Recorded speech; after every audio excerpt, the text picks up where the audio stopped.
What if I told you that every cancer begins with a typo? Not a typo in a book, but a tiny mistake hidden within the DNA of one of your own cells. Every second, billions of cells in your body are dividing, copying their genetic instructions with astonishing precision. Yet occasionally, a single error slips through. Most of these mistakes are repaired immediately, and the few damaged cells that remain are usually eliminated by the immune system. But sometimes, one mutation survives, then another, and another. Over many years, these tiny genetic changes can completely transform a healthy cell into a cancer cell. This raises an intriguing question. If mutations occur in all of us, why doesn't everyone develop cancer?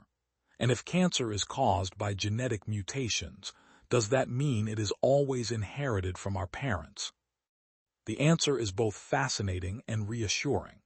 While a small percentage of cancers are inherited through defective genes passed from one generation to the next, nearly 90 to 95% of cancers arise from mutations that accumulate during our lifetime. These mutations result from a combination of normal aging, environmental exposures, lifestyle choices, and the occasional mistakes that occur whenever our cells copy their DNA.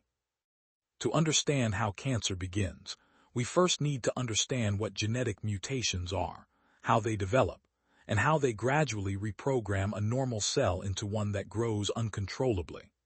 As you'll see, cancer is not caused by a single mutation, but by a long evolutionary process in which multiple genetic alterations accumulate over time, eventually overwhelming the cell's natural defense systems. Every cell in your body carries an instruction manual encoded within its DNA, telling the cell when to grow, divide, repair itself, and even when to die. These genetic instructions keep our bodies functioning normally throughout life. However, when mutations alter these instructions, the cell may lose its normal controls, setting the stage for cancer development. Cancer rarely begins with a single dramatic event. Instead, it usually starts with one small mutation in the DNA of a normal cell. At first, this change may have little effect. However, as additional mutations accumulate, the cell gradually becomes abnormal. Eventually, it escapes the body's normal growth controls, continues dividing uncontrollably, and gives rise to a tumor. This progressive transformation, from a healthy cell to a mutated cell, then to an abnormal cell, and finally to a cancer cell, is one of the defining features of cancer biology. But where do these mutations come from? Throughout our lives, our DNA is constantly exposed to damage. Environmental pollutants, industrial chemicals, ultraviolet radiation from sunlight, tobacco smoke, and many other carcinogens can directly injure DNA. At the same time, every time a cell divides, it must accurately copy more than 3 billion DNA letters. Although the cell's proofreading machinery is extraordinarily efficient, occasional copying errors are unavoidable. Aging further contributes to this process because the longer we live, the greater the opportunity for DNA damage and mutations to accumulate. Together, these internal and external influences gradually increase the genetic changes carried by our cells. Interestingly, not all cancer-causing mutations are acquired during life. A small proportion of cancers begin with inherited genetic alterations passed from parents to their children. Fortunately, inherited cancers account for only about 5 to 10% of all cancer cases, meaning that the vast majority of cancers are not directly inherited. Several inherited gene mutations are especially well known because they dramatically increase cancer risk. Mutations in the BRCA1 and BRCA2 genes greatly increase the lifetime risk of breast and ovarian cancers by impairing the cell's ability to repair damaged DNA. Mutations in the APC gene cause familial adenomatous polyposis, a condition in which hundreds to thousands of colon polyps develop, substantially increasing the risk of colorectal cancer if left untreated. Another important example involves mutations in the TP53 gene, which cause Liefeld-Romano syndrome, a rare inherited disorder that predisposes individuals to multiple types of cancer beginning at unusually young ages. These inherited mutations do not guarantee that cancer will develop, but they significantly increase susceptibility because affected individuals are born with one critical genetic alteration already present in every cell of their body. Most cancers, however, arise from acquired mutations that develop gradually over the course of life. These mutations accumulate because of aging, environmental exposures, chronic inflammation, lifestyle factors, and the natural errors that occasionally occur during DNA replication. As these genetic changes build up, they begin to disrupt the delicate balance that normally regulates cell behavior. To understand how these mutations drive cancer, it's helpful to think of a cell as a car traveling down a highway. For the journey to remain safe, the accelerator, the brakes, and the maintenance system must all work properly.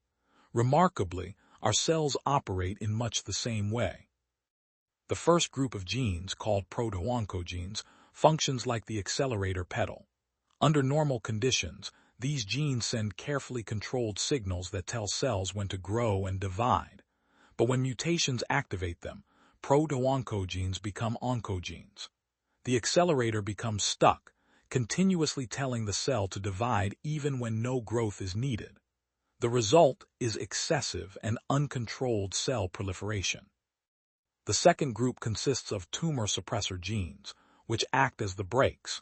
These genes slow cell division, repair damaged DNA, or trigger programmed cell death when damage becomes too severe.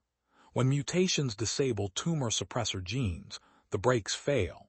Cells carrying dangerous mutations continue to survive and multiply instead of being eliminated. A third group of genes forms the cell's maintenance and repair crew.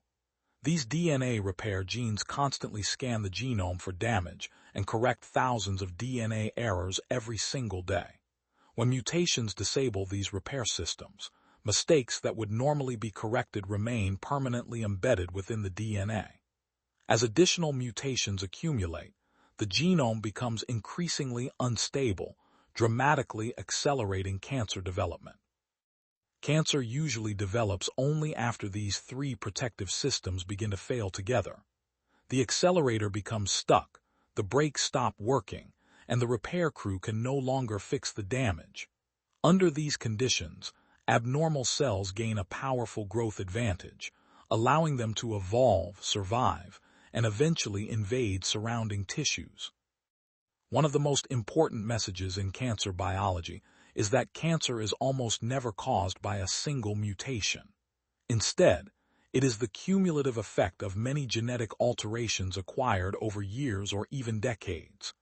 Every new mutation slightly increases the probability that another critical pathway will be disrupted. Eventually, enough of the cell's protective mechanisms fail, and cancer emerges. The encouraging news is that, although we cannot prevent every mutation, many of the mutations that drive cancer are influenced by our choices. Avoiding tobacco, protecting our skin from excessive ultraviolet radiation, reducing exposure to environmental carcinogens, maintaining a healthy lifestyle, and participating in recommended cancer screening programs all help reduce the accumulation of DNA damage throughout life. Understanding genetic mutations provides the foundation for everything that follows in cancer biology. In the upcoming chapters, we'll discover how specific mutations activate powerful cancer-driving pathways, how tumor suppressor genes protect us from disease, how cancer cells evolve to evade the immune system, and how modern precision medicine is using these genetic changes to develop highly targeted therapies. Once you understand the language of mutations, you'll understand the language of cancer itself.